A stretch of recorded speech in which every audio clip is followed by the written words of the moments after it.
गौरी माता जी, हरे कृष्णा। हरे कृष्ण।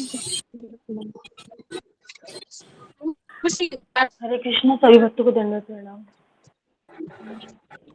प्रणाम गौरी माता जी। आप नरसिंह आरती गाइए। धन्यवाद माता जी।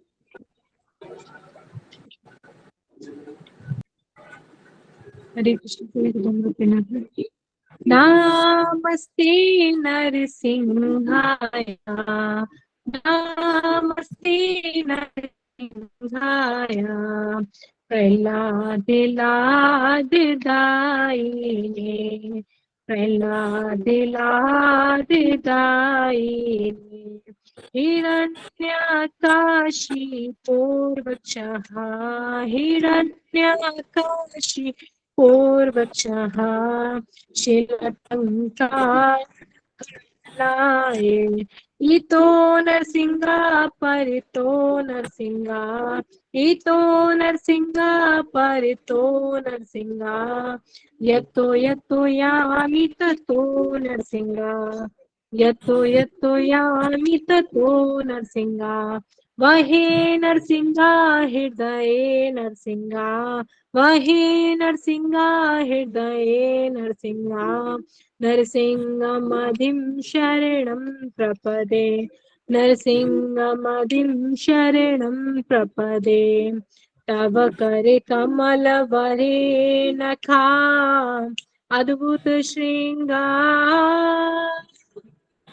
तालिका हिरण्यकशिपु तनुभृंगा, केशवदीता नरहरि रूपा, जय जगदीश हरे, स्वामी जय जगदीश हरे, जया नरसिंह देव, नरसिंह देव, नरसिंह देव जय, नरसिंह देव जया, प्रहलाद महाराज, प्रहलाद महाराज, प्रहलाद महाराज जय, भक्ता प्रहलाद जय, जय गुरुदेव, गुरुदेव, गुरुदेव जय, जय गुरुदेव, हरे कृष्णा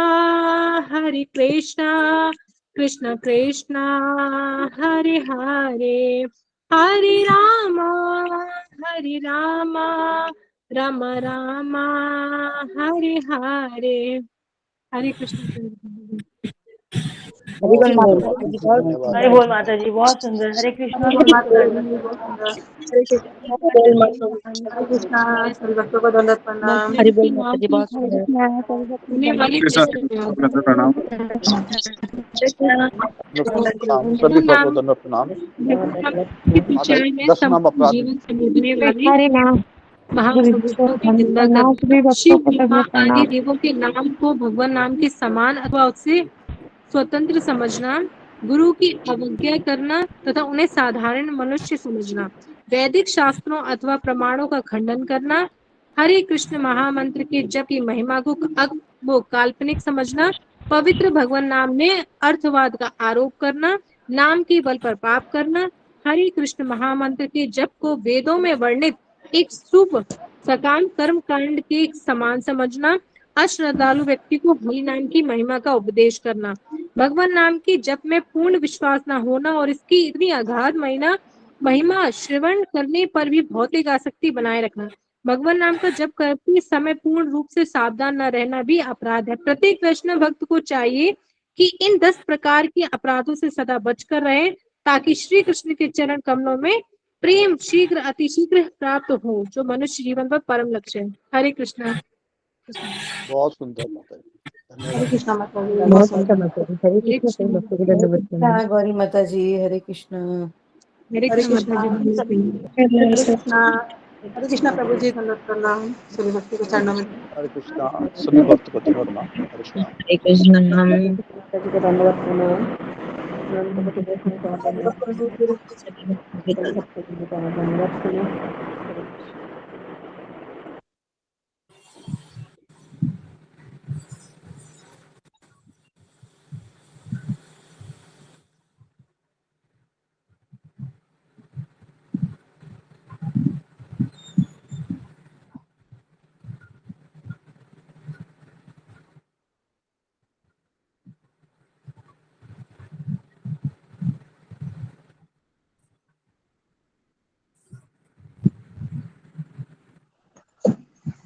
हरे कृष्णा रंजना माता जी दंडवत प्रणाम। हरे कृष्णा। हरे कृष्णा। सभी भक्तों को दंडवत प्रणाम। हरे कृष्णा सभी भक्तों को दंडवत प्रणाम। दंडवत प्रणाम माता जी, सभी भक्तों को माता प्रणाम। जी दंडवत प्रणाम। प्रभु जी दंडवत। हरे कृष्ण विकास प्रभु जी, सुलेखा माता जी सभी को दंडवत प्रणाम। हरे कृष्णा आप सभी को मेरा दंडवत प्रणाम। हरे कृष्णा। सभी भक्तों को दंडवत प्रणाम। दंडवत प्रणाम माता जी, सभी भक्तों को प्रणाम। हरे कृष्णा प्रभु जी आपके चरणों में मेरा दंडवत प्रणाम। आदेश दे माता जी।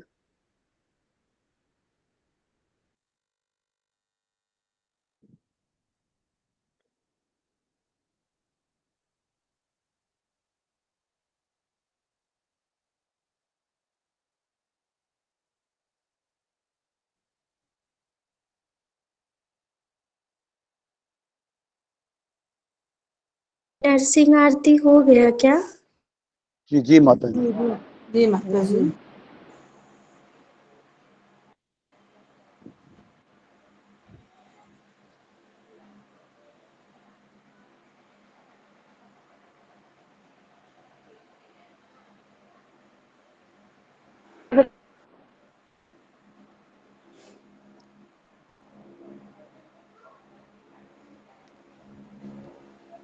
ओए तुम्हारा हुआ? हरे कृष्ण कानूना था। चरणों में दंडवत प्रणाम प्रभु जी, चरणों में दंडवत प्रणाम। हरे कृष्ण। खाना खिला दो बेटा, उसको 3 बज रहा है। रंजिता माता जी आपका म्यूट कर हरे लीजिए कृष्णा अपना। सभी भक्त सभी वैष्णव को मेरा दंडवत प्रणाम। सभी प्रभु सभी माता जी को मेरा दंडवत प्रणाम। हरे कृष्ण माता जी हरे आपको कृष्णा सभी भक्तों को माता जी। सभी भक्तों को दंडवत प्रणाम। प्रभु जी के चरणों में हरे कृष्णा हरे कृष्णा रंजना दंडवत माता जी। हरे सभी कृष्ण। हरे कृष्णा रंजना माता जी।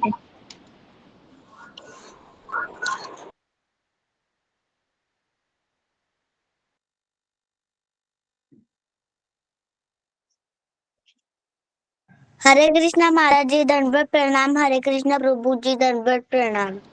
हरे दंडवत कृष्णा। प्रणाम माता जी। हरे कृष्णा। माता जी दंडवत प्रणाम। हरे कृष्ण सभी भक्तों को दंडवत प्रणाम। हरे कृष्णा सभी वैष्णव को दंडवत प्रणाम। दंडवत हरे प्रणाम कृष्ण भाई। प्रभु जी रंजना माता जी दंडवत प्रणाम। मनाली तुम भी क्लास ज्वाइन कर रही हो? हाँ, मनाली।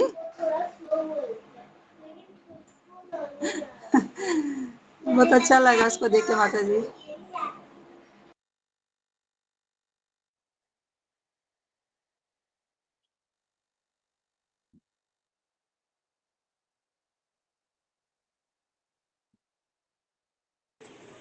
बेटी है मेरी, ये बेटी है। बहुत प्यारी है। बहुत अच्छा है। उसको भी अभी से कृष्ण कॉन्शियस भक्ति प्रदान कीजिए उसको भी। हरे कृष्णा। हरे कृष्णा। हरे कृष्णा। हरे कृष्णा बेटा।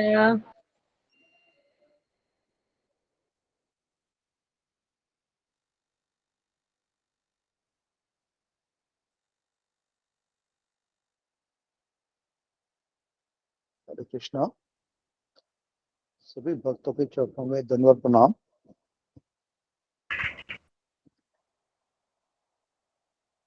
जैसा कि आपको पहले पता है, मैंने भी 2 बार कहा है कि गुरु जी 26 से लेके 31 अक्टूबर तक दिल्ली में होंगे और 26-27 को 2 दिन वो शालिनी माता के घर में रहेंगे। हरे कृष्णा हरे कृष्णा। हरे कृष्णा गुरु जी, दंडवत प्रणाम गुरु जी। हरे कृष्णा। हरे कृष्णा प्रभु जी, दंडवत प्रणाम सभी भक्तों को। हरे कृष्णा वैष्णव भक्तों को दंडवत प्रणाम।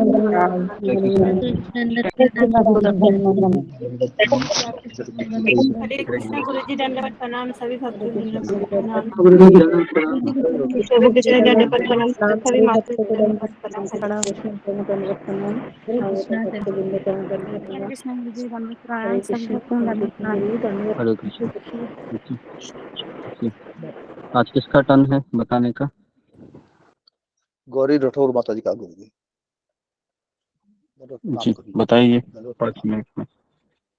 जी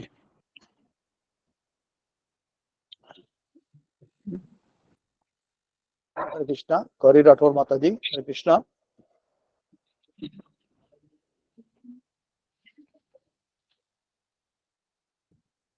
ठीक है, नहीं है तो कोई बात नहीं।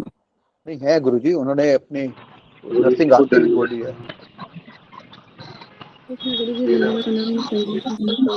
गौरी राठौर माता जी, हरे कृष्णा। हरे कृष्णा प्रभु जी, आवाज आ रही है मेरी? आ रही है माता जी।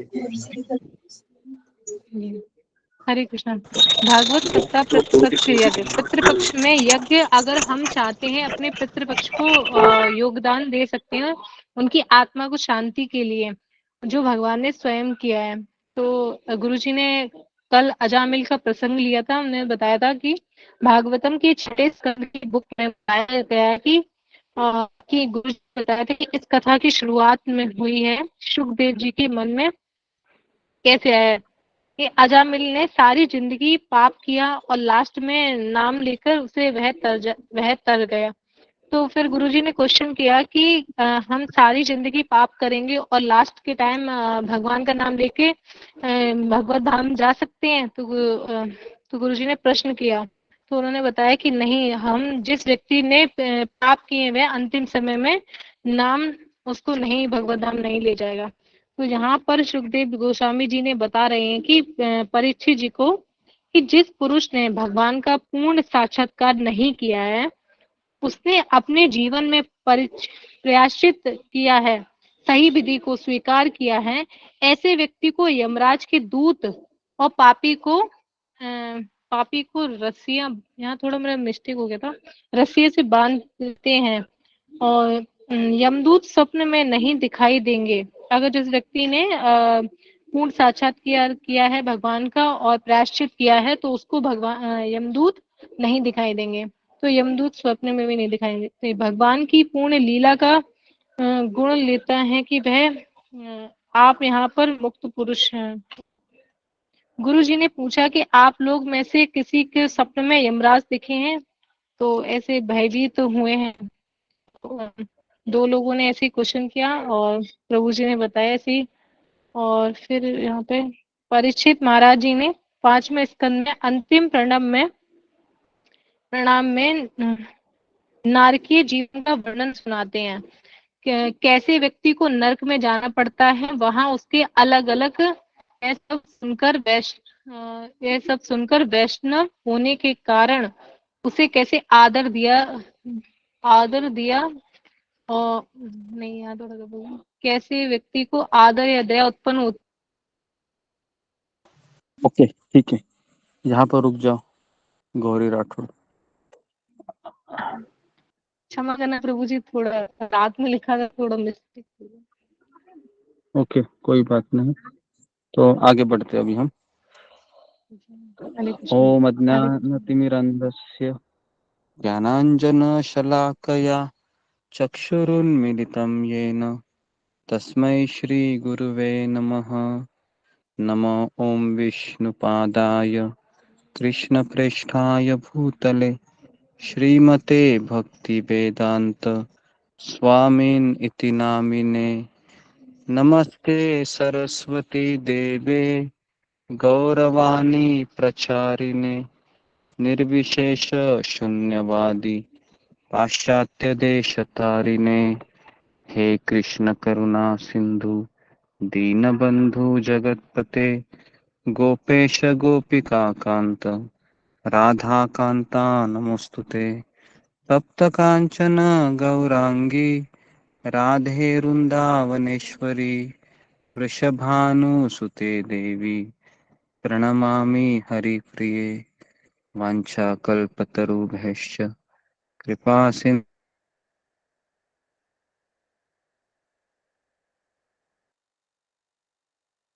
गुरु जी आप म्यूट हो गए।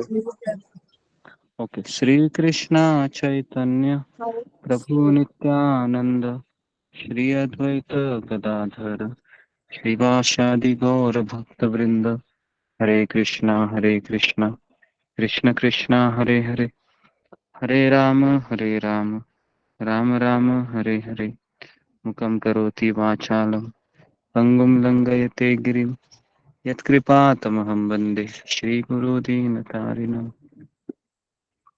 हरे कृष्णा। सबका स्वागत है पितृपक्ष के भागवत सत्र में। तो हाँ, हमने ऐसा संकल्प किया है कि आने वाले कई 14 तारीख तक हम सर्व पितृ अमावस्या तक हम भागवत का पाठ करेंगे। और एक ये यज्ञ है जिसमें आप सबको सहयोग देना है अगर आप चाहते हैं कि आपके पितरों के लिए इसका लाभ हो, है ना। तो ये स्वयं भी लाभकारी है और दूसरों को भी लाभ प्रदान करने वाला है श्रीमद् भागवतम। तो कल हमने चर्चा की थी कि अजामिल के जीवन का इतिहास हमने देखा था कि ये अजामिल एक ब्राह्मण था, लेकिन एक गलत संगति के कारण यह एक वेश्या से शादी करता है और फिर इससे उनको कितने पुत्र होते हैं? तो इससे 10 छोटे वाले का नाम जी 10 पुत्र होते हैं और सबसे छोटे पुत्र का नाम था नारायण। तो नारायण उनका नाम था। और अब सबको पता है कि अपना संसार का बोझा उठाने के लिए उसने काफी गलत कार्य किए और अंतिम समय में उसने देखा कि यमराज यमदूत मुझे लेने के लिए आए हैं। 3 यमदूत आए थे लेने के लिए, है ना। तो हमने सवाल किए थे कि आप में से कितने लोगों ने यमदूतों को देखा है। तो अशोक चावला प्रभु कहते हैं कि हम तो रोज ही देखते हैं यमदूत को इस तरीके से। तो उसके पश्चात फिर हम आगे बढ़े और आगे बढ़ते हुए फिर हम जी उसके पश्चात हम देखे कि अजामिल है वह इतना भयभीत होता है कि फिर अपने छोटे बच्चे को जोर से पुकारता है वो नारायण करके। तो यमदूत लोग हैं वहां पर पहले से ही आए रहते हैं और नारायण का नाम सुनकर वहां पर विष्णु के दूत आते हैं। तो हमने देखा था कि नारायण नाम अजामिल ने अपने पुत्र को पुकारा था, लेकिन वह जो नाम था उन्होंने अपराध के बिना पुकारा था। बहुत ही भावना के अधीन होकर निरपराध भाव से सहायता के लिए पुकारते हुए उन्होंने नाम को उच्चारण किया था। तो इसलिए तुरंत विष्णु के दूत वहां पर आ गए। तो यहाँ पर हमने प्रसंग छोड़ा था। तो अभी हम आगे बढ़ रहे हैं। तो आज हम देखेंगे कि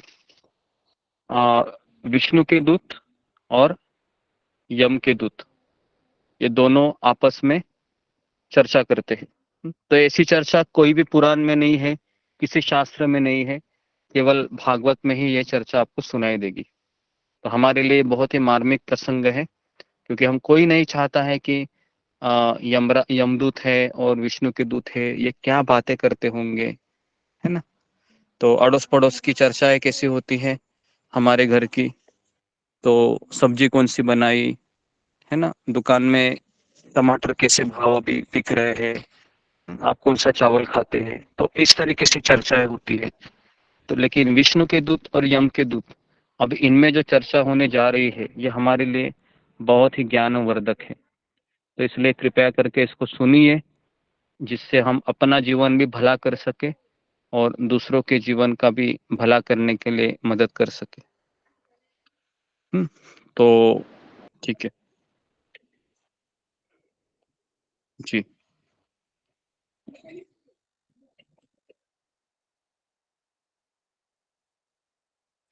तो अभी यमराज के दूत वेश्या के पति अजामिल के हृदय के अंदर से आत्मा को खींच रहे थे, है ना। तो हमारे आत्मा कहाँ रहती है?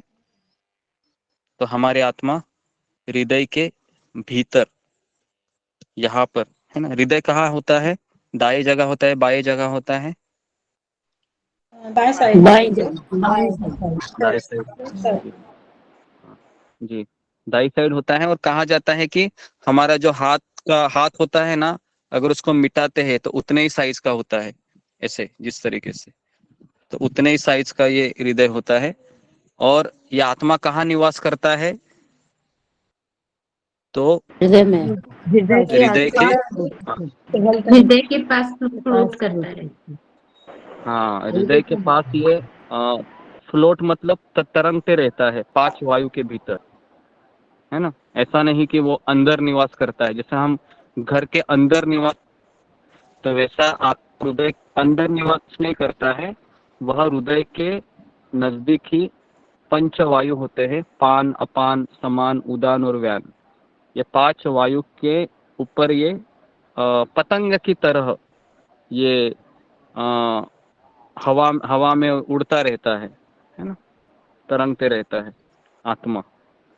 तो अभी आत्मा को निकालने के लिए उनके पास यम पाश होते हैं, तो वो खींच रहे थे, और लेकिन नारायण पुकारने के कारण उनका काम अधूरा रह गया था यमदूतों का, क्योंकि अचानक किसी ने कहा ठहरो।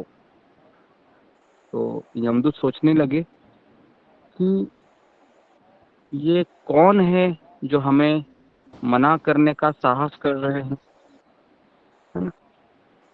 तो श्रील प्रभुपाद लिखते हैं कि यमराज के दूतों का कार्य क्षेत्र सभी पापी जीवों तक ही व्याप्त है, किंतु विष्णु दूत किसी को भी दंड देने में सक्षम है, जिनमें यमराज भी सम्मिलित है, यदि वे किसी वैष्णव का बुरा करते हैं।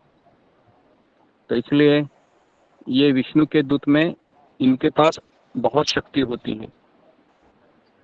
तो अभी देखिए सिचुएशन अभी ऐसी है कि अजामिल है, वह सब देख रहा है, अचेत अवस्था में है, और बगल में 3 यमदूत हैं, और ये साइड में 3 विष्णुदूत है ना। तो मैं आपको बताऊं ताकि आपके आंखों के सामने वो दृश्य आ जाए, है ना जी।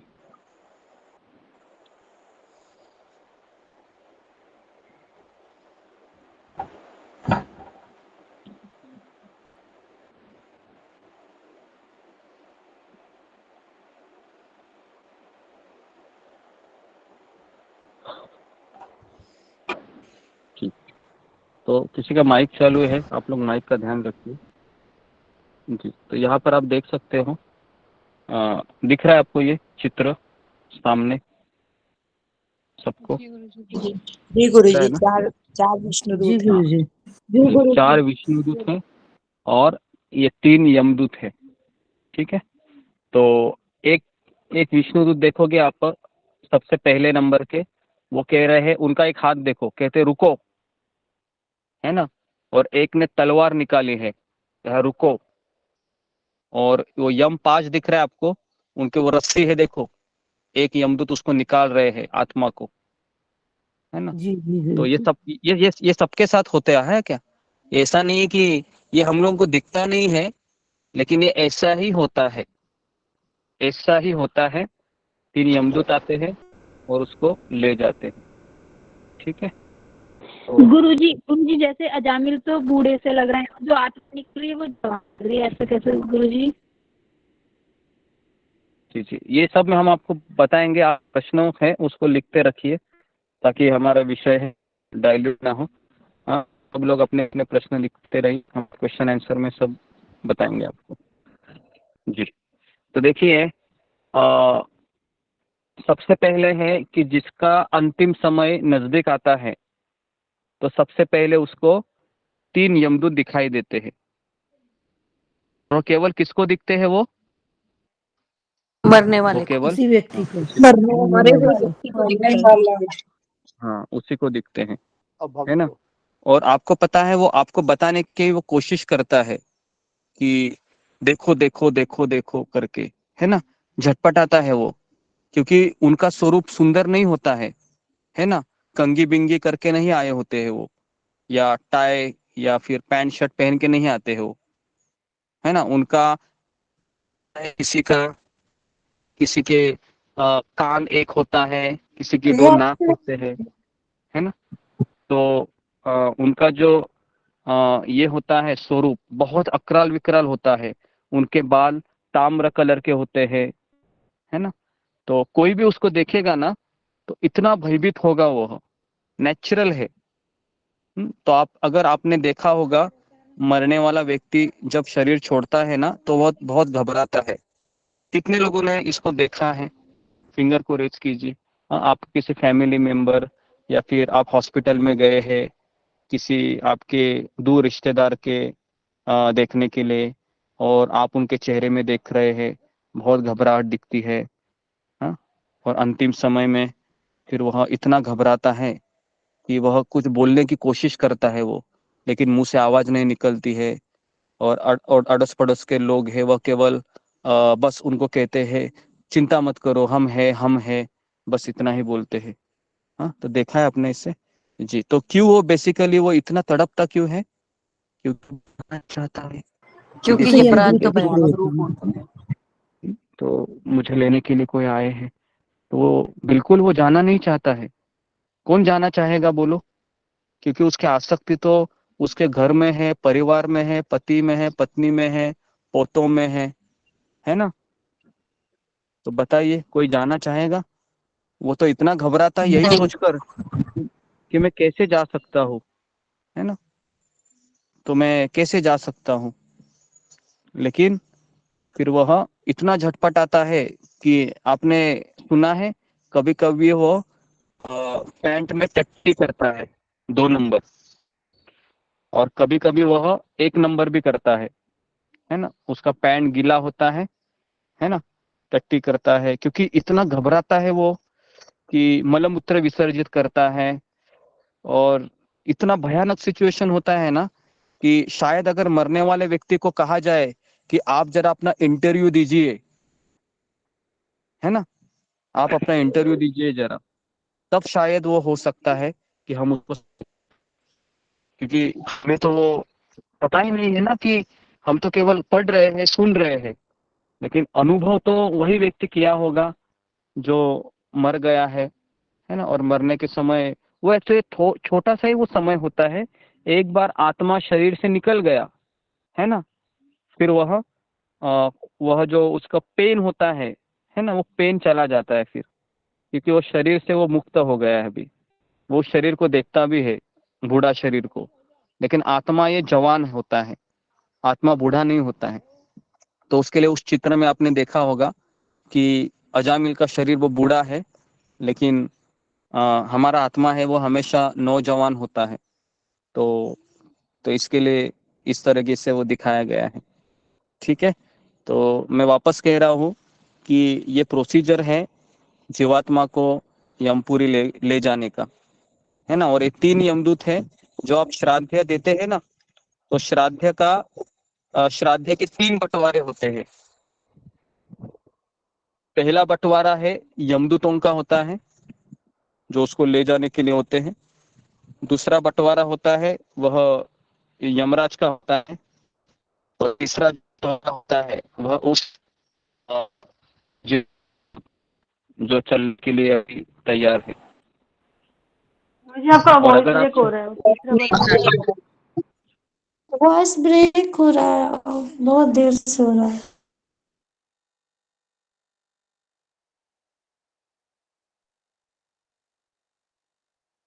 ओके जी। तो जो आप श्राद्ध चढ़ाते हैं उसके 3 बंटवारे होते हैं। पहला बंटवारा है वह यमराज का होता है, दूसरा बंटवारा यमदूतों का होता है, और तीसरा बंटवारा है वो उस जीवात्मा का होता है। और जब आप श्राद्ध नहीं करते हैं, पता है 10वें दिन एक श्राद्ध होता है। 10वें दिन उस जीवात्मा को एक शरीर प्रदान किया जाता है, उसको यातना शरीर कहते हैं। और ये यातना शरीर, ये 10वां पिंड, 11वां पिंड 11वें दिन का और 12वें दिन का पिंड, ये 3 दिन का पिंड मिला के उसको एक शरीर प्रदान होता है आपके श्राद्ध से। और अगर आप श्राद्ध नहीं करते हैं तो वो यमदूत लोग इतना पीटते हैं उसको, इतना पीटते हैं, क्योंकि उनको भी कुछ नहीं मिला और ऊपर से इसको अभी पचाना भी है 1 साल। तो इसके लिए वो बहुत पीटते हैं उसको। और अगर वो पीटते हैं तो वो आपको शाप देते हैं, क्योंकि ये कमीना, इसने कुछ किया नहीं मेरे लिए, मेरे प्रॉपर्टी के ऊपर, तो इसके लिए दोष लगता है। हाँ, तो इसके लिए ये करना बहुत जरूरी है। ये मैंने 2 दिन पहले भी बताया था, है ना जी। तो इसमें आप कम से कम 4 वैष्णव, 6 वैष्णव, है ना, अगर आपको कुछ लक्ष्मी का इशू है तो 4-5, कम से कम 4 वैष्णव को तो देना चाहिए भोज, ताकि वो आपके लिए प्रार्थना करे, है ना, आपके खास करके जो पितर है उनके लिए। तो आज ही मैं दोपहर का श्राद्ध भोजन के लिए किसके घर गया था, तो जस्ट मैं 2:30 बजे ही आया। तो यहाँ पर किसी ने बुलवाया था इको विलेज में, तो सब लोग अभी यहाँ पर एक दूसरे को घर में भोजन के लिए आमंत्रित करते हैं, लेकिन हमें वैष्णव को ही बुलाना चाहिए, तो ही उसका फल भगवान तक पहुँचता है। ठीक है, तो 12 दिन हो गए। अभी जो यातना शरीर उसको मिलता है ना, वो यातना शरीर इस तरह से होता है कि उसको कितना भी पीटा जाए, कितना भी मारा जाए, तो क्या, तो वह आवाज तो गुरु जी। क्या रही है गुरु जी?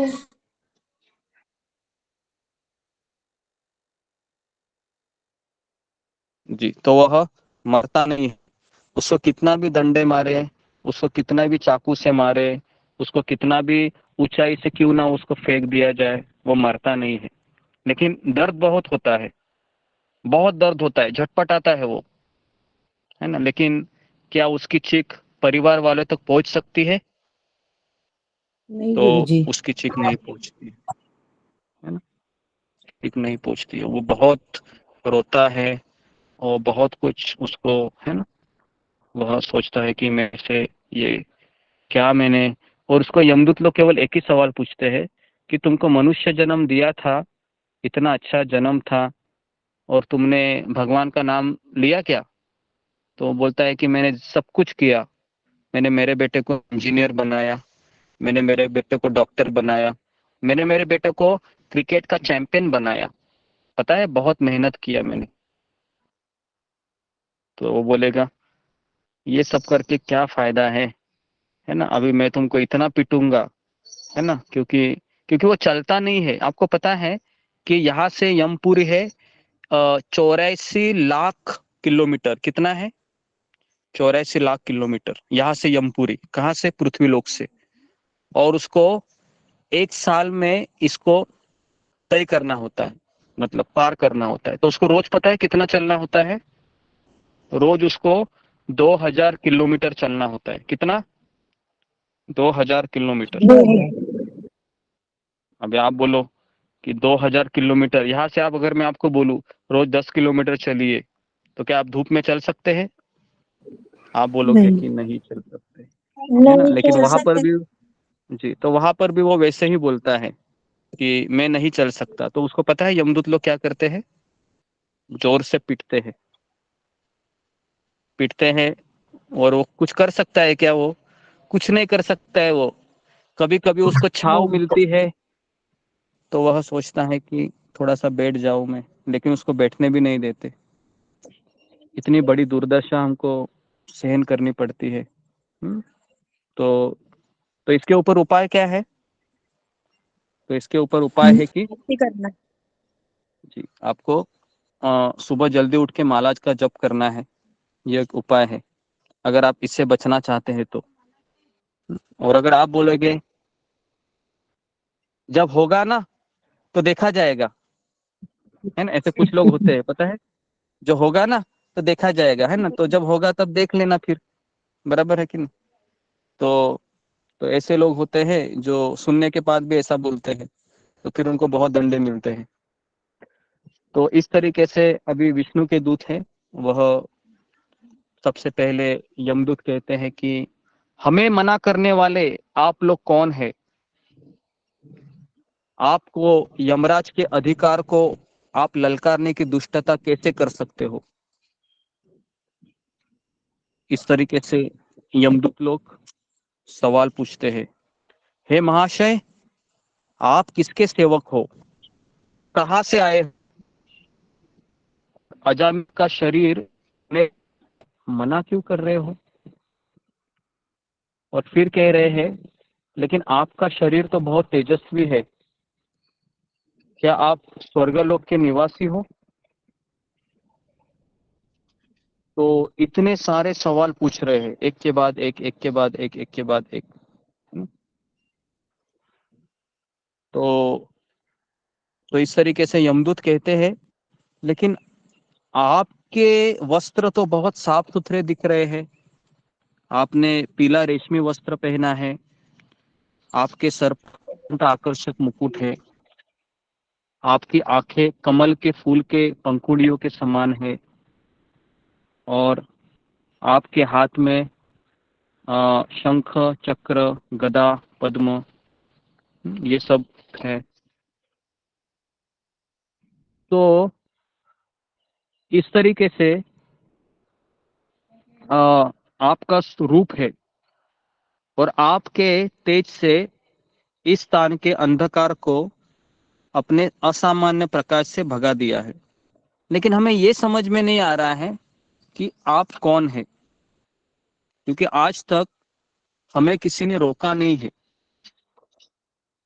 तो अभी सुखदेव गोस्वामी इस कथा को बोलते समय अपने शिष्य को देखते हैं, परीक्षित महाराज के चेहरे को। तो परीक्षित महाराज है, वह बहुत एक्साइटेड रहते हैं कि क्या हुआ अभी अजामिल का। तो सुखदेव गोस्वामी कहते हैं कि परीक्षित, सुनना चाहोगे आगे क्या हुआ। परीक्षित महाराज कहते हैं, आप केवल सुनाते रहिए, आप सुनाते रहिए, आप इसकी चिंता मत करें कि कब तक्षक आएगा और मुझे डस लेगा। मैं तो केवल अभी आपके चरणों का आश्रय लिए हूँ, और आप केवल कथा सुनते रहिए, कथा आप सुनाते रहिए और मैं सुनता रहूंगा, है ना, बराबर है। तो आपको पता है ना वो कैसे सुन रहे थे, बिना पानी पिए, बिना खाना खाए, बिना नींद लिए, है ना। तो इस तरह से कथा सुन रहे थे, है ना। हमारा 1 घंटे के बाद ही हमें लगता है बहुत जिंदगी भर का कथा सुन लिया आज के दिन, है ना, कल हम सुनेंगे अभी, तो हमें ऐसा लगता है। तो अभी विष्णु के दूत अभी बोलने जा रहे हैं कि हे यमदूतो, सुनो हम कौन है। अभी हम विष्णु के दूत है, और हम, जो कोई व्यक्ति भगवान का नाम लेता है उसकी हम रक्षा करते हैं। और अगर तुम यमराज के सेवक हो तो हमें ये बताइए कि धर्म क्या है और अधर्म क्या है। ये पहला सवाल पूछते हैं विष्णु के दूत। तो अभी अभी आप सोचोगे कि क्या यमदूतों को पता रहेगा, क्या लगता है आपको, यमदूतों को पता रहेगा या नहीं रहेगा। तो रहेगा। यमदूतों को पता रहेगा, ओके। तो और उनको सवाल पूछते हैं कि शत्रु को दंड देने की विधि क्या है, दंड देने के लिए पात्र कौन है। तो इतना सब पूछने के पश्चात यमदूत कहते हैं कि जो वेद शास्त्रों में लिखा हुआ है उसी को धर्म कहते हैं, है ना। और वेद साक्षात पूर्ण पुरुषोत्तम भगवान नारायण से उत्पन्न हुए हैं, ऐसा हमने हमारे स्वामी यमराजों से सुना है। देखो, ऐसा बोलते थे पहले के लोग। पहले के लोग क्या बोलते थे कि हमें अपने गुरु से सुना है कि भगवान के वाणी से धर्म उत्पन्न हुए, है ना। तो इस तरीके से यमराज के सेवकों ने उत्तर दिया। और फिर यमदूत कहते हैं कि ये पूरा संसार 3 गुणों से चल रहा है, सत्वगुण, रजोगुण, तमोगुण। तो देखिए, जो यमदूत होते हैं ना, ऐसा नहीं कि वो लेने के लिए आते हैं, तो इनको सारा ट्रेनिंग होता है यमराज के पास, कि यमराज उनको हमेशा कहते हैं कि देखो भाई, आप तो उठाने के लिए जा रहे हैं, लेकिन गलती से भी एक व्यक्ति के पास बिल्कुल मत जाना, जिसके गले में कंठी माला है तुलसी का, जिसने तिलक धारण किया है और जिसने भगवान की शरण ली है, ऐसे व्यक्ति के पास गलती से भी मत जाना। क्या कहा यमराज ने कि ऐसे वैष्णव के पास गलती से भी मत जाना। तो ये एक मैसेज यमदूतों को पता था, है ना, लेकिन उनको ये नहीं पता था कि कोई हमको रोक भी सकता है क्या। तो यमदूतों को पूरा भगवत गीता पता था। तो सब कुछ बोल रहे थे वो, और फिर कह रहे थे कि जीव के कार्यों के कितने साक्षीदार हैं। कौन बताएगा मुझे? फिंगर को रेज कीजिए कि हमारे जो ये है, हमारा जो कार्य है, कोई भी कार्य, छोटा बुरा, इसके कितने साक्षीदार होते हैं, विटनेस। जी बताइए, मीना कुमारी। हरे कृष्णा गुरुदेव, दंडवत प्रणाम। हरे कृष्णा सभी भक्तों को दंडवत प्रणाम। गुरुदेव, आपने बताया था एक बार कि हाँ, जीव के कार्यों के 13 साक्षीदार हैं। बताइए कौन कौन से हैं? याद नहीं है गुरुदेव, लेकिन जो है बता, सूरज, चंद्रमा और ऐसे ही करके आपने पूरा 13 बताया था। वो याद नहीं है ओके, मुझे, लेकिन ठीक ठीक संख्या है, याद है। कोई बात नहीं। नंबर 13 है, ये कौन कौन है हम सुनना चाहेंगे। तो रेखा बंडाली। हरे कृष्णा गुरु जी, दंडवत प्रणाम। सभी भक्तों को दंडवत प्रणाम। गुरु जी, फर्स्ट सूर्य, फिर चंद्रमा, दशो दिशाएं, धर्म, दिन रात, हृदय में जो परमात्मा है वो, और हमारी इंद्रिया, और इंद्रिया धर्म, नहीं है इसमें, सॉरी, धर्म धर्म भी नहीं साक्षी है, होते हैं। धर्म भी नहीं। ठीक है, कुछ चीजें बताई। ठीक है, नहीं कुछ पता है चीजें मैं गुरु ऐड जी, करता हूँ। क्षमा कीजिए। जी ओके, और कोई प्रयास करना चाहेगा? जी ओके, रंजना माता जी बोलो, आप बोलिए, कितने साक्षीदार होते हैं हमारे कार्य के? हरे कृष्णा गुरुदेव, आपके चरणों में दंडवत प्रणाम, सेवक को दंडवत। गुरुदेव, ऐसे तो मतलब 2 ही होते हैं ना, जैसे आत्मा एक परमात्मा, जैसे एक डाल पे 2 पक्षी होते हैं, तो 2, एक मतलब आत्मा कार्य करती है और दूसरा परमात्मा उसको करते हैं, देखते रहते हैं। तो मुझे तो परमात्मा यही के याद है। अलावा 12-13 साक्षीदार है। तो पहला है सूर्य। लिखिए, अगर किसी को पता नहीं है, सूर्य दिन में साक्षीदार है ना। अभी मेरे सर के ऊपर सूर्य है, क्या वो साक्षीदार है कि मैं कथा कर रहा हूँ? क्या वो साक्षीदार है? जी जी साक्षीदार है, क्योंकि वो देख रहे हैं, है ना। जी, तो सूर्य साक्षीदार है। दूसरा है रात को है रात्र, है ना, रात साक्षीदार है। उसके बाद तीसरा है चंद्रमा, चौथा है अग्नि, पांचवा है देवी देवता, छठा है आकाश, सातवां है वायु, आठवां है संध्या, नौवां है दिशाएं।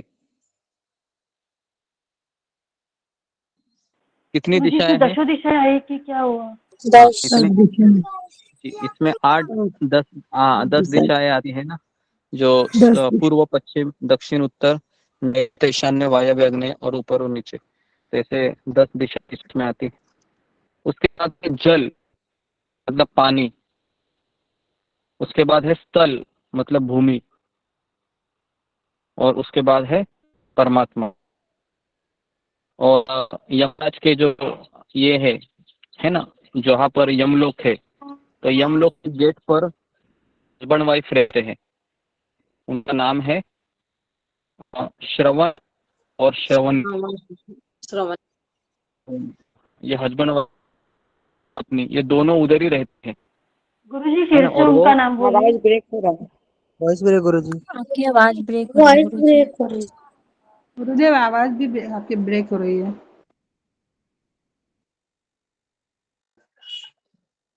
जी, तो उनका नाम है श्रवण और श्रवणी। श्रवण और श्रवणी उनका नाम है। ये दोनों ही पति पत्नी रहते हैं और इनको यमराज आशीर्वाद दिया है कि जो भी कान में खुसुर खुसुर करेगा, है ना, पता है आपको, कान में कभी कभी खुसुर खुसुर बहुत करते हैं, किसी को पता ना चले, तो ये सारी बातें ये सुन सकते हैं। तो ऐसा वरदान इनको दे दिया है। ठीक है, तो अगर कोई ये कहेगा कि मैंने कुछ गड़बड़ी की है, किसी को पता नहीं चलेगा, तो ये असंभव है। ठीक है, तो जी, तो इस तरीके से ये 42 तो एक कथा मैं आपको बताना चाहता हूँ इसे उपलक्ष्य पे। तो ये कथा श्री संप्रदाय की है और उनके जो गुरु है, भूल रहा हूँ मैं उनका नाम, ठीक है, तो उनका नाम यमुनाजाचार्य होता है शायद। तो उनके वो कुछ शिष्य होते हैं, तो हर एक शिष्य को एक केला कहते हैं कि ये केला को ऐसी जगह पर आपकी जाके आवाज खाना नहीं है। आवाज गुरुदेव आवाज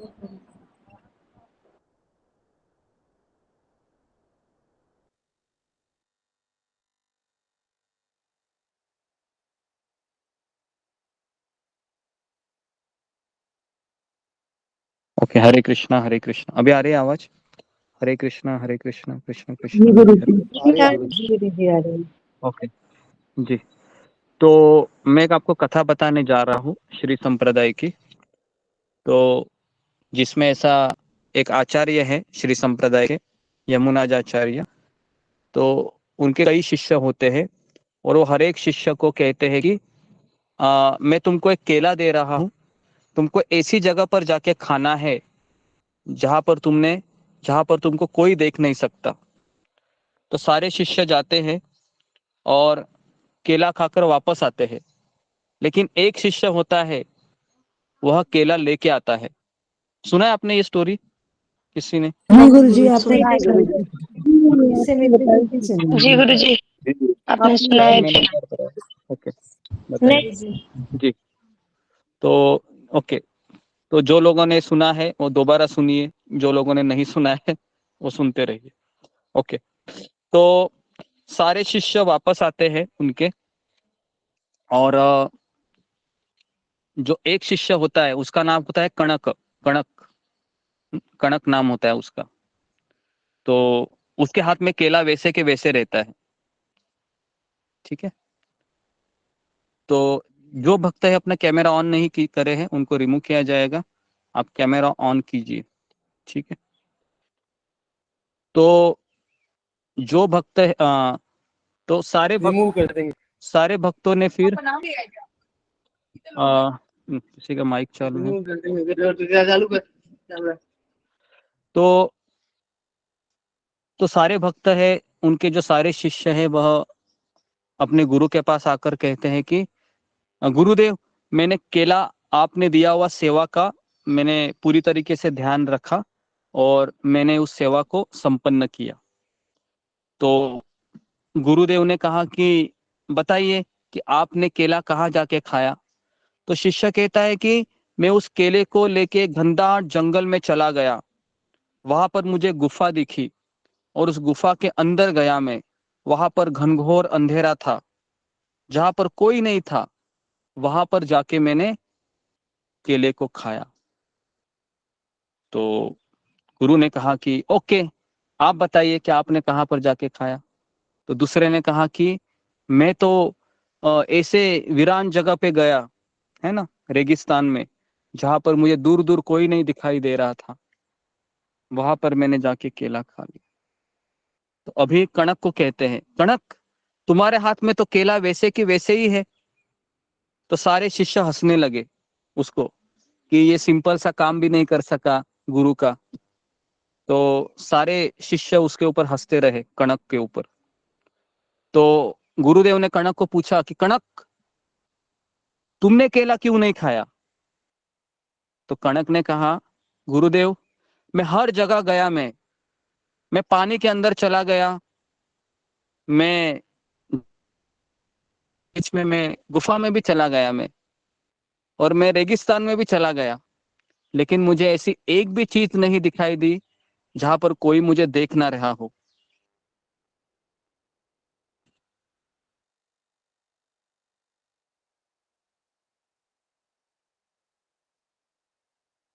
और इसलिए मैं ये केला नहीं खा पाया। जैसे ही गुरुदेव ये उत्तर सुनते हैं, वो कणक को गले से लगाते हैं और कहते हैं, कणक तुम इस परीक्षा में उत्तीर्ण हुए हो।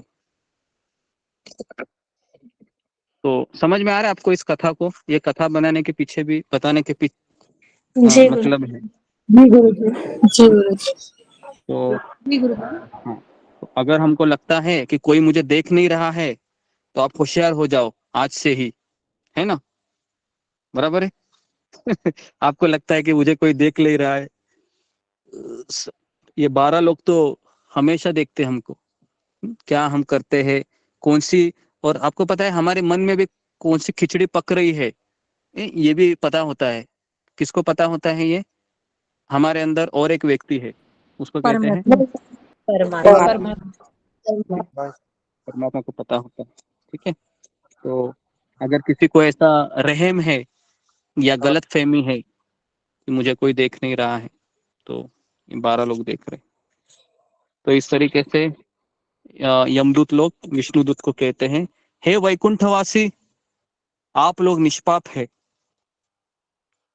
लेकिन मुझे ये समझ में नहीं आ रहा है कि आप इस पापी अजामिल को क्यों बचाना चाह रहे हैं। इसने तो पूरी जिंदगी भर गलत गलत काम किए हैं। तो इस तरीके से ये यमदूत अभी सवाल पूछ रहे हैं विष्णु के दूत को कि आप हमें इसको सजा देने को क्यों रोक रहे हैं, क्योंकि ये तो बहुत ही पाप किए हैं। तो इस तरीके से विष्णु के दूत कहते हैं कि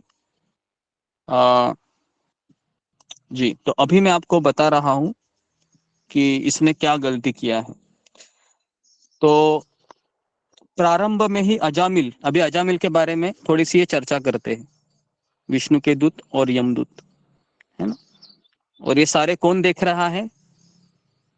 ये सारा अजामिल, है ना? अजामिल देख रहा है। जी, आप सोचो, अगर आप अपने आप को वहां पर क्या करो, चित्रित करो कि अजामिल के जगह मैं हूं अभी, मेरे बगल में कितने यमदूत है?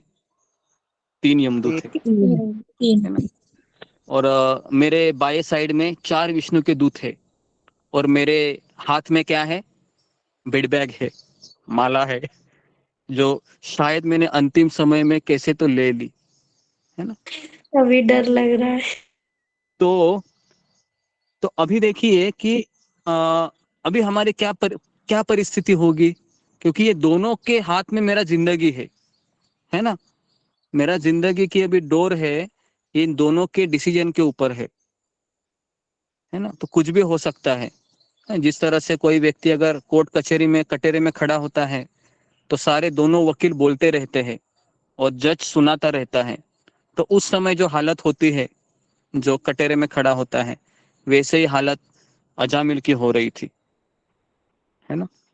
तो ऐसा मत सोचिए कि मेरे साथ नहीं होगा, है ना?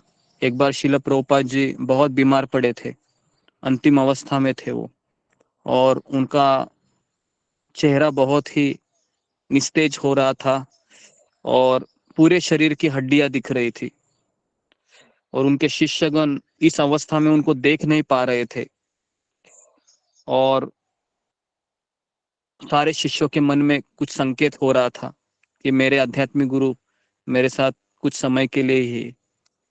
लेकिन श्रील प्रभुपाद जी अपने सारे शिष्यों को पास बुलाए, और पता है उन्होंने क्या कहा? ध्यान पूर्वक सुनिए। उन्होंने कहा कि आप ऐसा मत सोचिए कि ये सब आपके साथ नहीं होगा। क्या कहा उन्होंने? कि आप ऐसा मत सोचिए कि ये आपके साथ नहीं होगा, ये हम सबके साथ होगा, है ना। तो इसलिए हमें तैयारी करनी चाहिए। ये मत सोचिए कि अभी हम विटामिन प्रोटीन की दवाई ले रहा हूँ, है ना, और बाल को मैं सफेद कर रहा हूँ, है ना, कलर मार के, तो मैं हमेशा जवान ही रहूंगा। तो ऐसा नहीं है। हमारा शरीर है वो दिन दिन बूढ़ा हो रहा है ना। एक दिन हमारे आंखों में भी कुछ दिखाई नहीं देगा, कानों से सुनाई देना कम होगा, है ना। हमारा शरीर हमें साथ नहीं देगा, है ना। हमारे कफ वात पित्त ये तीनों हमारे आ, हमको परेशान करेंगे, है ना। और उस समय आप किसी को बताना भी चाहेंगे, लेकिन सब लोग क्या बोलेंगे आपको? सब लोग आपको बोलेंगे, अरे बूढ़े व्यक्ति चुपचाप बैठो ना, 2 टाइम का खाना खा लो। तो ऐसी हमारी अवस्था होगी। तो इसके लिए हमें उसके लिए तैयार होना चाहिए। तो अगर हमको हरिनाम की रुचि है, अगर हमको अगर हमको शास्त्र पढ़ने में रुचि है, सुनने में रुचि है, तो वो समय हम कैसे तो गुजार देंगे। लेकिन अगर हमको इसमें से कोई भी रुचि नहीं है, तो पता है बुढ़ापा बहुत कष्टदायक होता है। ये मैं अपने अनुभव से नहीं कह रहा हूँ, मैंने सुना है ना। मैंने मेरे दादाजी को भी देखा है, बूढ़ा व्यक्ति को, है ना, कोई उसकी सुनता नहीं है, बेचारा बहुत बोलता रहता है।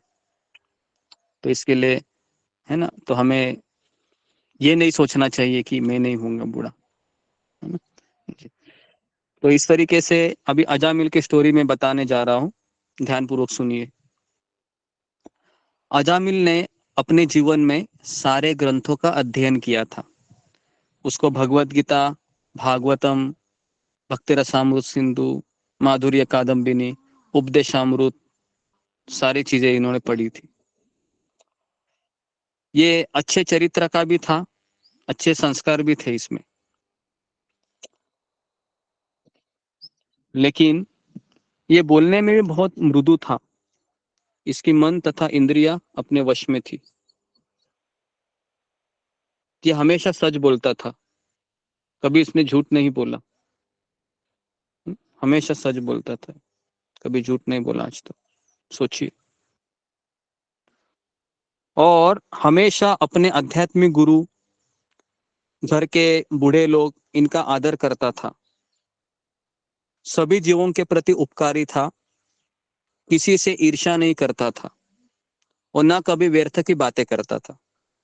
अभी आप बोलोगे, अरे बाप रे, ये अजामिल का गुण सुन के तो ऐसा लग रहा है कि किसी वैष्णव के गुण के बारे में बताया जा रहा है। बराबर है?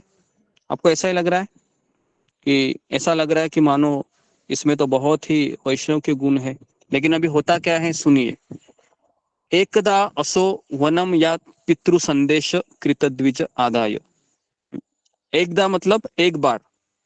यह ब्राह्मण अजामिल अपने पिता के आदेश का पालन करने हुए जंगल के फल, फूल तथा कुश नामक 2 प्रकार की घास लाने जंगल गया।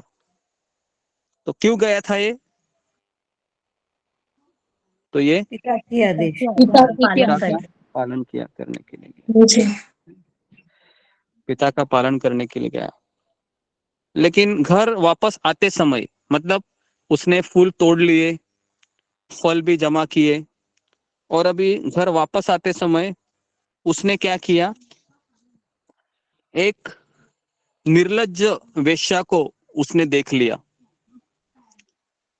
और ये दोनों ही सुरापान किए हुए थे, मतलब मदिरा।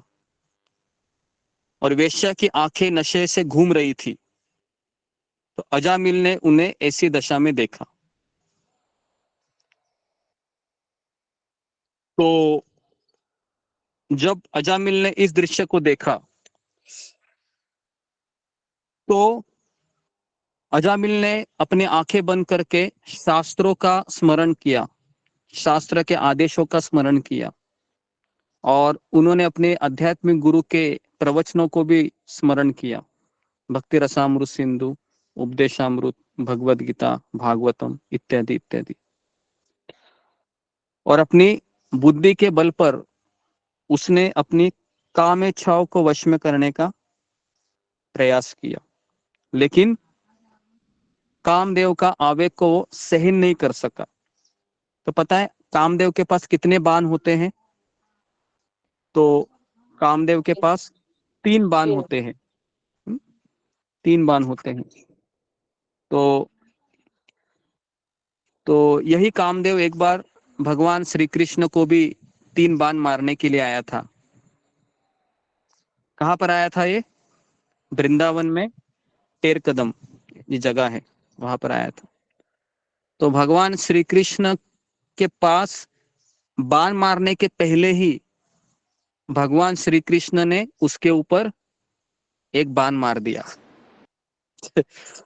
और जैसे उन्होंने भगवान का सुंदर स्वरूप देखा तो ये कामदेव है वह धनुष्य बाण उसके हाथों से गिर गया और वह स्वयं मूर्छित हो गया। तो इसलिए भगवान का एक नाम पड़ा मदन मदन मोहन। मोहन। मदन मोहन। मदन मोहन है ना। तो ये हमारे संबंध विग्रह है, सनातन गोस्वामी प्राणधन। तो देखिए, तो इसके लिए जिस व्यक्ति ने मदन मोहन के बाणों का शिकार जो व्यक्ति हो गया है उसको कामदेव के बाण घायल नहीं करेंगे। समझ में आ रहा है आपको? तो इसके लिए हमको मदन मोहन भगवान को देखना चाहिए रोज। और मैं कभी कभी आपको दर्शन भी कराता हूँ स्टेटस में, देखते हैं कि नहीं आप मदन मोहन? जी गुरुजी देखते हैं क्या? देखते हैं गुरुजी। ओके। तो इस तरीके से अजामिल है, अब वो घर चला आया और सबसे पहले उसकी एक पत्नी थी जो ब्राह्मणी थी। तो ब्राह्मणी को क्या किया उसने? घर से निकाल दिया। अपने बूढ़े माता पिता को भी उसने घर से निकाल दिया। और सबसे पहले वह उस वेश्या के बारे में सोचता रहा और थोड़े समय के बाद उसे अपने घर में नौकरानी के रूप में रख दिया। और इस तरीके से अपने पिता को, अपनी पत्नी को उसने निकाल दिया और उस वेश्या से उसने विवाह कर दिया। तो सुखदेव गोस्वामी यहाँ पर लिखते हैं कि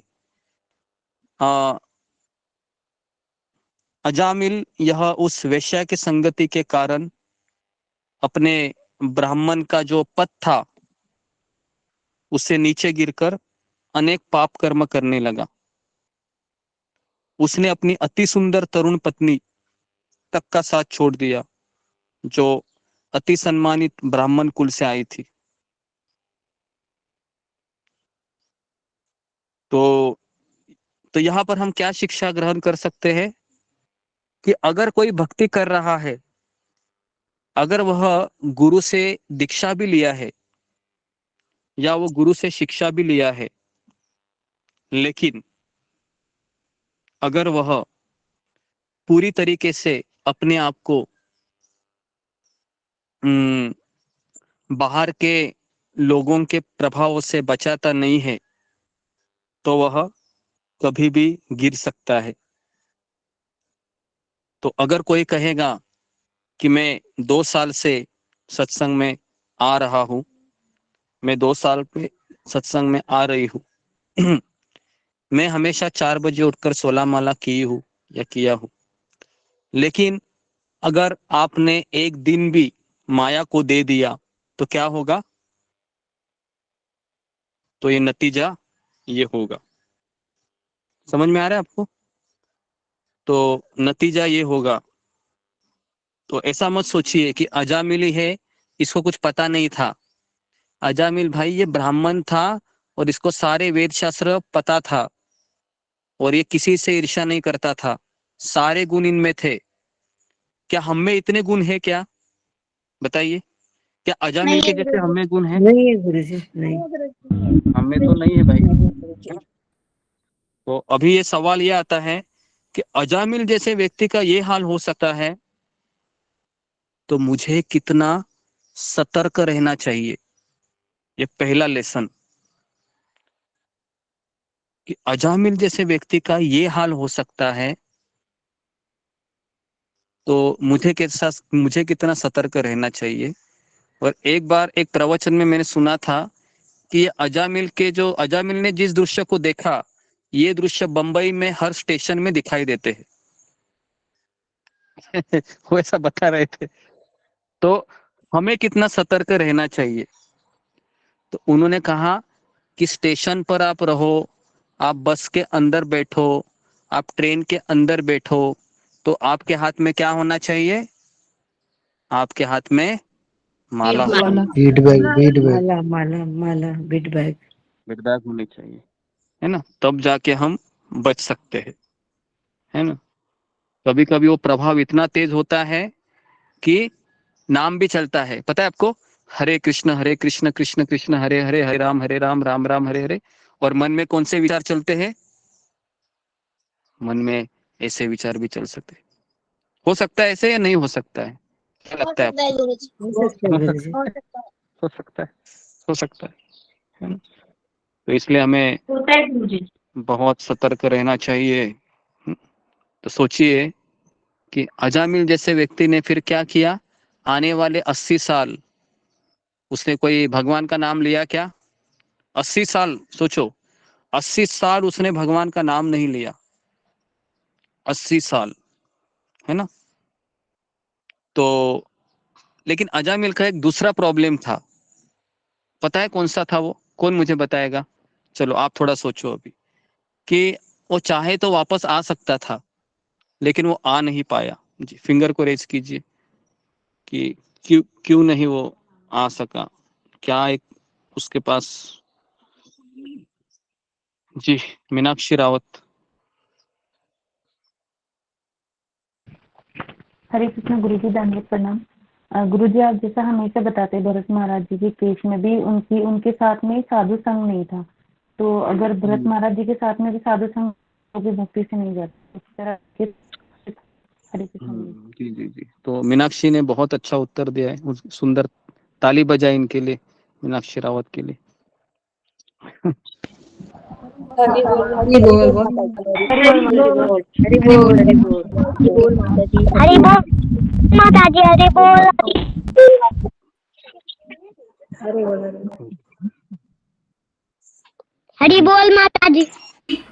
हरि बोल माता जी। हरि तो बोल माता जी। जी जी, सब ओके। तो सब लोग हरि अपने बोल माइक को बंद कीजिए।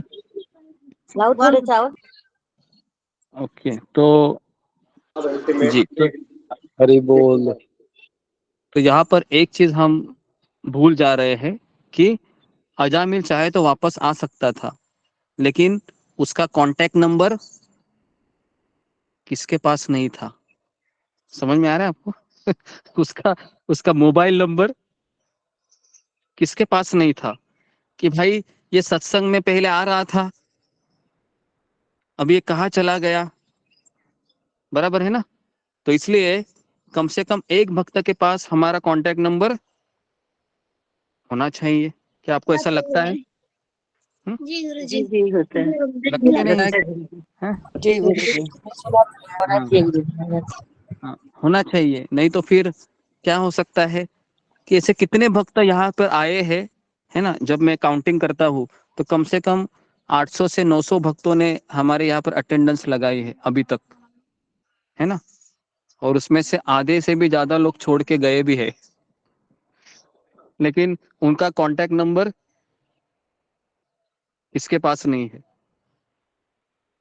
तो इसके लिए अजामिल का ये सबसे दुर्भाग्य था कि कोई वैष्णव के पास उनका कांटेक्ट नंबर था नहीं था, कि उनको फोन करके बताए, अरे अजामिल भैया, कितने दिन हुए आप मंगल आरती को दिखाई नहीं दिए ना, आप माला करते हुए हमें दिखाई दे रहे हैं। पहले तो आप कैमरा भी ऑन करते थे, अभी आप कैमरा भी ऑन नहीं करते हैं। इसके लिए पता ही नहीं कि आप है या नहीं है, है ना। तो इसके लिए हम गुरुजी आपको माता कैमरा ऑन पिता करने के तो लिए थे, माता पिता ने क्यों नहीं रोका? सुनो सुनो, अभी पहले सुनो ना, क्वेश्चन क्वेश्चन बाद में करो। तो देखिए यहाँ पर हम आपको ये बताने जा रहे थे कि आ,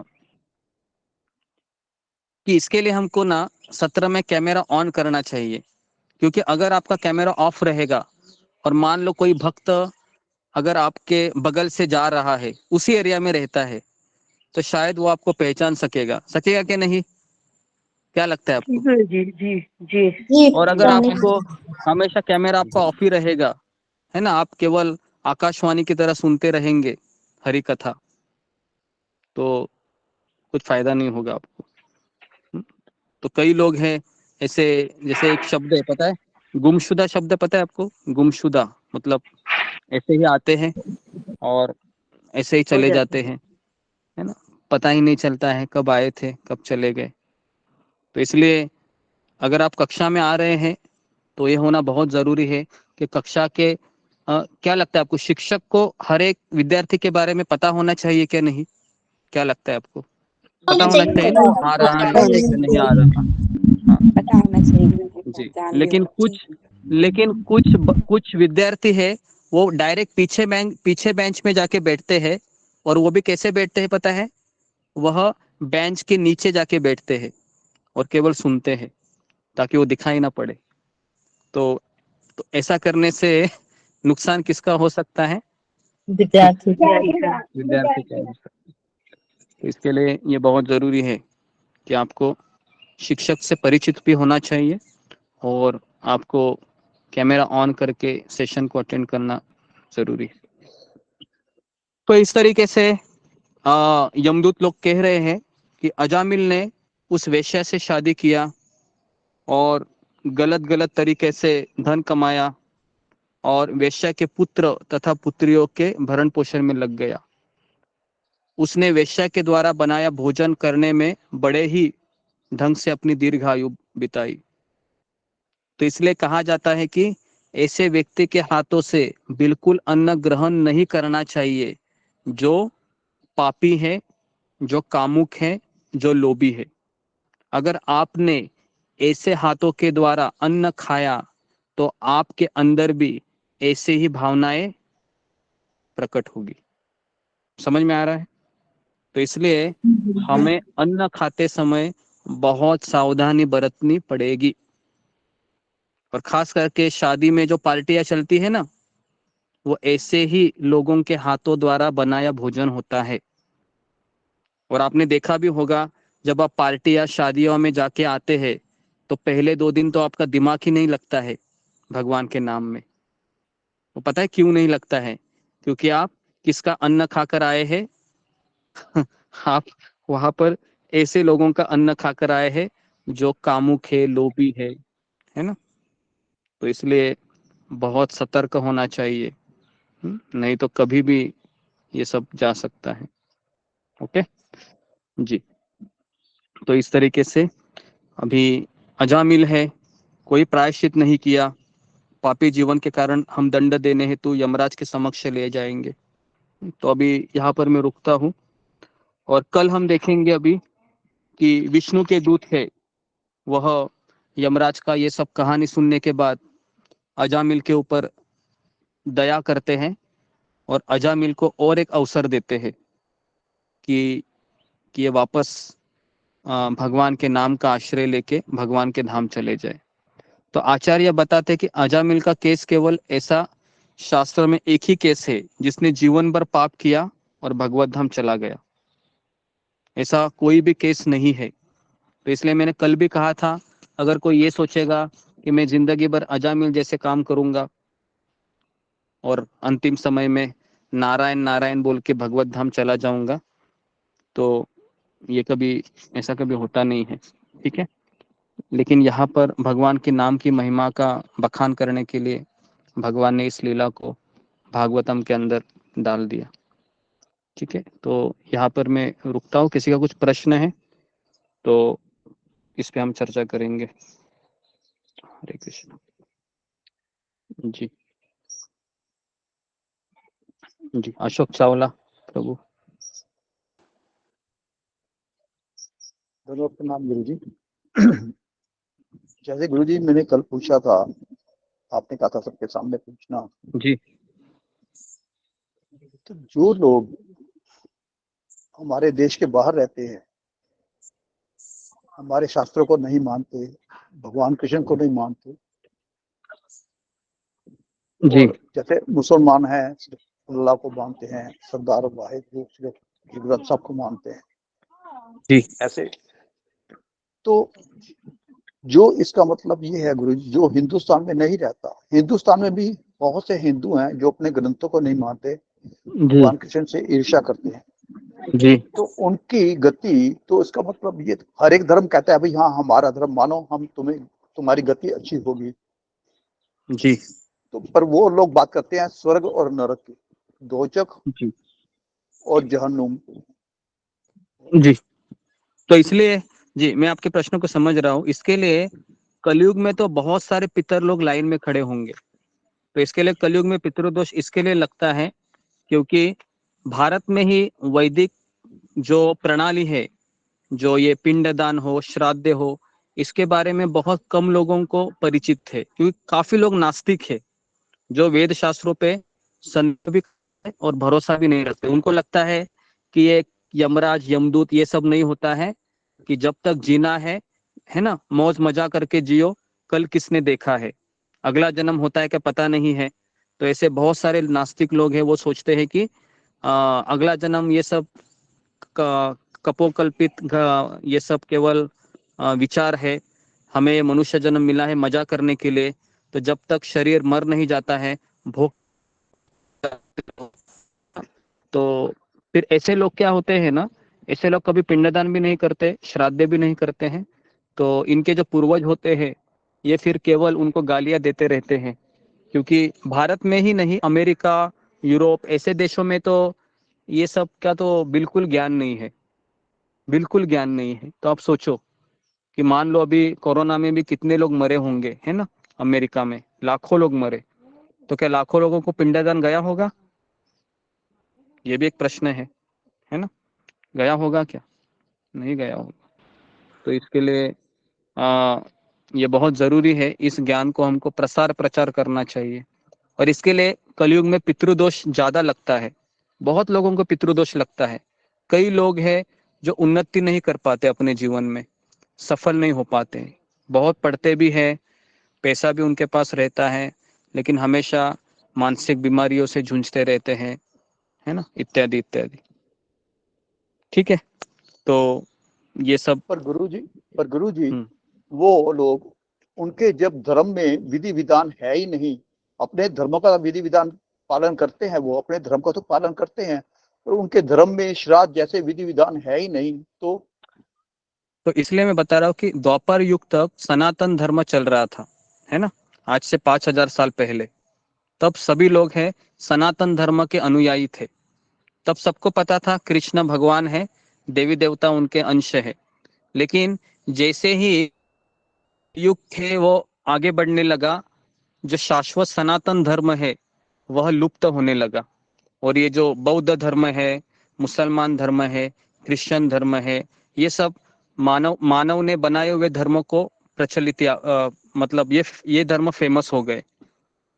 तो अभी इसका जो परिणाम है, ये कलयुग के लोगों इसमें ज्यादा सफर होते हैं, क्योंकि द्वापर युग, त्रेता युग, सत्य युग, इनमें जितने भी लोग मरे हैं इन सबको श्राद्ध, पिंडदान सब होता है।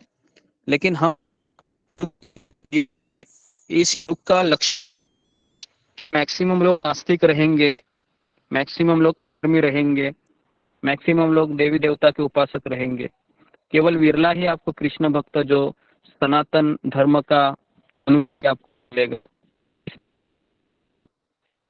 प्रभुपाद कहते हैं इसके लिए हमको प्रचार बहुत करना चाहिए, है ना। तो अभी इसके लिए तो हम ये ऑनलाइन सत्संग चला रहे हैं। अभी मान लो ये ऑनलाइन सत्संग भी नहीं चलाते थे तो क्या हम इस चीज से अवगत होते थे? बताइए, नहीं होते थे ना। हम भी सोचते थे बस ऐसे ही है ना, थोड़ा टीवी देख लिया, रामायण सागर का, है ना, रामायण महाभारत, चलो हो गया, ऐसा है। और हम सोचते होंगे फिर चलो भाई, मुझे भी पता है वेद शास्त्र। तो ऐसा नहीं है, तो हमें शास्त्र पढ़नी चाहिए, है ना। तो नहीं तो क्या होगा, हम हमेशा अज्ञानी ही बने रहेंगे। और अगर हम अज्ञानी बनते हुए मरेंगे तो इसमें हम जिम्मेदार किसको ठहराएंगे? भगवान को ठहराएंगे क्या? नहीं, हम अपने आप को जिम्मेदार ठहराना चाहिए, है ना। क्योंकि हमारे पास काफी अवसर आए थे लेकिन हम उसको मना किए, है ना। और एक बार हमने इस शरीर से हमारा आत्मा निकल गया, फिर तो हमको वापस फिर 84 लक्ष्य योनि में जाना होगा, है ना। और आप सोचिए क्या उनका जीवन होता है, कुत्ते बिल्लियों का, है ना।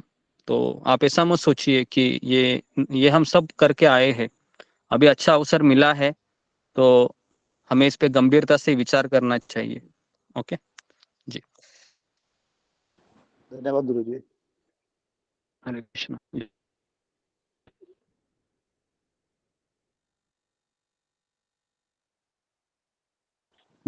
गुरु जी आवाज बंद है, आपकी आवाज नहीं आ रही गुरु जी। वॉइस ब्रेक हो रहा है। जी जस्ट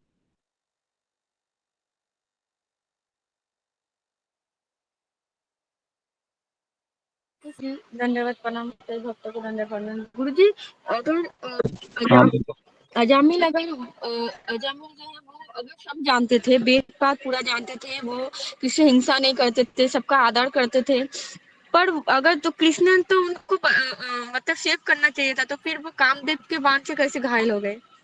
तो ये मेरे मन में पड़ा क्योंकि वो भक्त थे ना।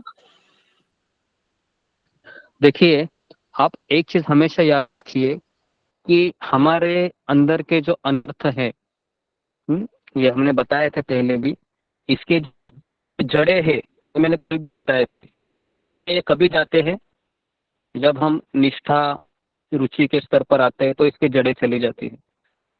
तो इसके लिए हमें अपने आप को बचाते रहना चाहिए, बराबर है। कई बार ऐसे होता है कि हमें सिगरेट पीने की आदत होती है और फिर हम सिगरेट पीना हमारा बंद भी हो जाता है, लेकिन अगर किसी फ्रेंड ने हमको इनवाइट किया तो सारे जितने भी वह हमारे आदतें हैं तुरंत फिर एकदम ऊपर आने लगती है, फिर हम अपने आप को रोक भी से कि मैं किए हैं के अंदर से चला गया, लेकिन उचित वातावरण बनने तुरंत सारी।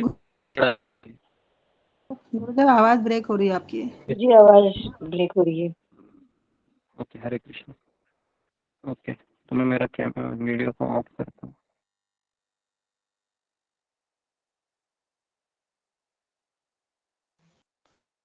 ओके, तो इसलिए मैं ये कह रहा था कि हमारे अंदर अगर एक भी अनर्थ है, काम हो, मान लो काम वासना ले लो, अगर मैं इतना माला किए, मैंने इतने एकादशी किए, मैंने इतने चातुर्मास को फॉलो किए, लेकिन हमें ऐसा लगता है कुछ समय के लिए कि मेरे अंदर का काम वासना चला गया है, लेकिन जैसे ही उचित वातावरण आता है ना, और उस समय हमारे सारे भी अंदर है ना, वो जड़ें हिल जाती है और फिर से फिर वापस छुपने लगते हैं। तो इसलिए जब तक कि हम निष्ठा या रुचि स्टेज तक नहीं पहुंच रहे हैं तब तक हमें सतर्क रहना चाहिए कि कोई किसी विषय है मुझे आकर्षित ना करे अपनी ओर। तो सतर्कता हमेशा बनी रहनी चाहिए, क्योंकि अजामिल था, ये भी एक ऐसा ही ब्राह्मण था जिसको वेद शास्त्र पता था, माला भी करता था, गीता भागवत का जानकार भी था, लेकिन ये कभी भक्तों के संगति में नहीं थे। तो इसलिए मैंने एक प्रवचन में सुना था, ध्यानपूर्वक सुनिए।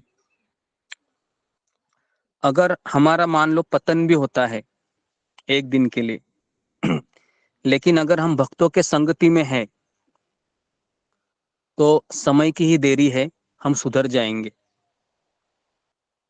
दूसरा चीज बता रहा हूं, और मान लो हम इतना अच्छा माला करते हैं, इतना वेद शास्त्र पढ़े हैं, सब कुछ पता है, समय की ही देरी है, हम भक्ति से चले जाएंगे। समझ में आ रहा है आपको? ये दो चीजें मैंने जो अभी बताई, सब लोगों को समझ में आया? कितने लोगों को समझ में आया? सबको समझ में आया ना? ओके, तो इसके लिए मेरे को कौन बचाएगा फिर? बताइए, कौन बचाएगा मुझे? तो मुझे भक्तों का संग। सत्संग बजाए, सत्संग। संगति बजाए गुरु। हाँ, भक्तों की संगति। हाँ, हाँ, आप कितना भी परिपक्व हो, आप बोलोगे कि मैंने बचपन से प्याज लहसुन नहीं खाया, बचपन से मैंने कभी गलत सोचा नहीं, लेकिन इन सब से कुछ नहीं होगा। अगर आपके पास भक्तों का संग नहीं है, कभी भी आप चले जा सकते हवा के झोंके की जैसे। लेकिन अगर हमारे पास भक्तों का संग है, हम कितने भी बुरे हैं, हमारे अंदर कितनी भी वासनाएं हैं, हमारे अंदर कितने भी बुरे विचार आते हैं, हम उससे बच जाएंगे। कितने लोगों का ये अनुभव है बताइए हमारे संगति में, फिंगर को रेज कीजिए। बहुत लोग रहेंगे, क्योंकि कलयुग में ये कॉमन है कि हम अकेले फाइट नहीं कर सकते हमारे अनर्थों के साथ, है ना। हम सब लोग उसमें है ना। आप ऐसा मत सोचिए कि आप मुझे कुछ बताते नहीं है तो मुझे पता नहीं है, मुझे सब पता है। हर एक व्यक्ति संघर्ष करता है अपने अनर्थों से रोज, है ना। तो ये लड़ाई है जो हमें लड़ते रहना है भक्तों के संगति के ढाल बनाकर। ओके, ठीक है। तो मैं थोड़ा सा भी यहाँ पर रुक जाता हूँ, क्योंकि मेरा गला सूख रहा है, मैंने पानी भी नहीं लाया, तो मैं यहाँ पर रुक रहा हूँ। तो आप सबका बहुत बहुत धन्यवाद। हरे कृष्ण गुरु जी, प्रणाम। गुरु जी, आपने कहा था समर्पित करना है सत्संग को। कल बताता हूँ मैं, है ना, इसके ऊपर। तो अभी मैं बता नहीं सकता।